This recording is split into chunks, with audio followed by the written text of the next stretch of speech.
Well, welcome to this very special episode of the Weekday. Now, we've done this before. Obviously, the person over there is not Mike. I am Andy, of course. That is not Mike next to me.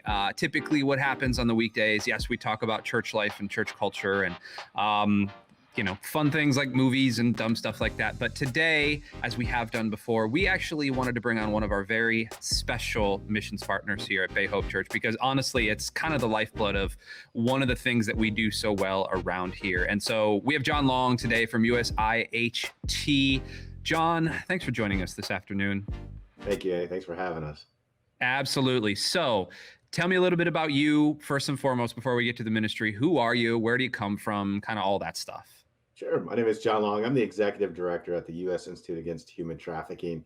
My background, I've always worked with at-risk populations. I've ran jails here in the Hillsborough County area for juveniles, and spent a lot of time in that arena, about 12 years of just running these facilities. It got to a point where I was just burnt out. And I was really wondering, am I really making a difference in the life of these kids? And so started kind of fishing around and seeing what was out there, and found the U.S. Institute Against Human Trafficking, and moved into this mission of really fighting human trafficking, protecting the kid victims, specifically that boy victim who is often the forgotten victim of human trafficking. And so I've been now with the organization about 3 years. The organization itself has been around about 5 years. We operate a safe house for boys, as well as do a lot of training and fighting demand of trafficking. Where is the organization headquartered? Our headquarters is in Tampa. Okay. We have some satellite offices in DC, as well as Los Angeles, Las Vegas, and also in Texas. Our safe house is in an undisclosed location, kind of in the Central Florida area. So, and forgive me for not knowing the answer to this question, but hopefully you can. So I did a lot of ministry work in Atlanta. Atlanta is a hotbed for sex trafficking, unfortunately. When I say hotbed, I say that with air quotes and feel really, really horrible about it. I had a number of friends that worked for a couple of sex trafficking organizations up there as well, and they typically dealt with young women. You don't usually hear about organizations dealing with young men and boys. So are there statistics on that? Like what's the what's the numbers? What's the population there? Yeah, I appreciate that question, because a lot of times when we do, the narrative around trafficking is typically with the female pronoun. We know that women are predominantly the victim. But also we have to remember that the boys are the victims too. And so where are the numbers in that? It's really hard to collect some of that data, just because a lot of people don't play well together in the sandbox. There's not a lot of information that's being shared. But it's been estimated that about 36% of kids that are being trafficked in the United States are boys. Oh. And so when you start peeling that number back of what's 36% look like, it's been averaged somewhere between 100,000 and 300,000 kids are being sold just in the United States. Oh. And so when you start looking at that number, we're looking at somewhere around at least 36,000 boys in the United States being sold to U.S. citizens. Oh, what's the typical age range? We serve boys between the ages of 10 and 17 years old. 10. We know that trafficking often starts much younger than when they're rescued. And so we're looking at kids that have been, we rescued a kid that was 10 years old, but he had been trafficked since he was an infant. Oh, my goodness. Yes. How, this is a kind of a personal question, I guess, but how do you deal with that in your heart? Like, how do you just not get angry and just want to shoot people and kill people? Well, first of all, I'm afraid to go to jail, so I can't kill anyone. Okay, fair enough. But it does make me angry, and I think that's what keeps me in this fight. It's a dark place to work sometimes. There's a lot of evil that goes on there. But I know that if I quit, if we quit as an organization, or we lose support of people like you in the church, then these kids don't have a place to go. They don't have the opportunity to be rescued. They don't have an opportunity to find a refuge. And so we just keep fighting, because those kids are often, they're typically called throwaway kids. They're forgotten kids. And so we stay in that fight because we're called to do it. It's not pretty. It's sometimes dirty, but it's got to be a calling. Because if not, I go do something else. And I have kids myself. I've got a 4-year-old girl and a 13-year-old boy.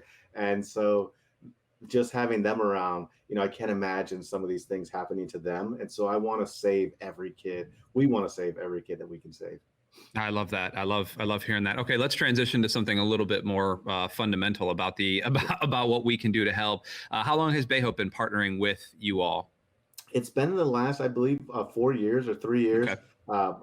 right almost from our beginning. We've only been around for about 5 years. The Safe House itself has been around 4 years. So you all have been there almost from the very beginning, and we appreciate that. And with that support, with that prayer support, financial support, the teams that come out and do things that you may think are simplistic, like fixing the landscaping or painting. Those are the kind of things that really make an impact on a kid's life. And so we challenge the church to continue to be engaged. There are ways for individuals to get engaged through our website on becoming a trafficking-free zone, abolitionist, just a really grassroots movement to fight demand. We know that's the only way we get rid of trafficking, is if we fight demand and we educate the community. Absolutely. In that same vein, you talked about financial help and prayer help. What can we as a church do to continue to support you guys specifically? We rely heavily on donations for our funding. We also rely simply on, not simply, but praying for our kids, for the boys that are in our home. We only have a 5-bed capacity, so we only have 5 boys at one time. But we know that there are hundreds of boys in our community that need our home. And so we don't just ask prayer for the boys that we have already rescued. We pray for their, salvation, for their healing, for God to continue to knock on their hearts and for them to answer that call. But we also pray for those boys that are currently living on the streets, that are living in hotels, that are still living in this terror. We just pray that, that God, his voice in the midst of that chaos is some kind of comfort. And so we challenge the church to continue to pray for the current survivors and those that are still living in the life, and praying for our staff. Again, it's a dirty world, and we have 24-hour awake staff that stay in our home. So there's always somebody in that home for those boys in case something happens. And so praying for them.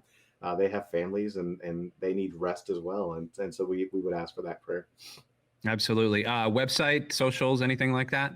Well, the U.S. Institute Against Human Trafficking, I know it's a mouthful, maybe the longest name they could have come up with. And so it's tough to memorize, but it's USIAHT.org. USIAHT.org. On there, there's a plethora of different trainings through our training portal. There's a way to donate and to give. There are volunteer opportunities on there. So everything is on there. You share it with everybody because we know that even here in January, as it's National Human Trafficking Awareness Month, we want to make sure that we take advantage of this opportunity. Absolutely. All of that information will be in the show notes and the description below if there's any way you want to reach out and help. Also, USIAHT, you're right, it is a mouthful, will be on campus this upcoming Sunday here at Bayhope Church. As you're hearing this now, if you're listening to this later on, just go to the website. You can definitely help out. John, how many people, just real quick before we wrap up here, how many people do you have volunteering with you or working directly with you each and every month and each and every year? It's kind of, it changes. We've got a few churches that we partner with that do some major house projects, house maintenance within our home. We have people that come in and just cook cookies with our boys or come in and Thanksgiving dinners. Christmas was a huge event for our kids. We got to remember these kids, a lot of them never had Christmas, have never celebrated birthdays. And so when they get to wake up and actually open something, it's an amazing thing to watch. So we partner with a lot of community individuals, a lot of churches, but we could always use more. That's amazing. John, thank you so much for everything you're doing, as well as kind of the entire organization. Bayhope loves you guys. We are so honored to be able to be a partner with you. And like I said, everybody listening, everybody watching right now, check out the show notes or the comments below this video to go help out this incredible, incredible organization. John, thanks so much. Thank you very much.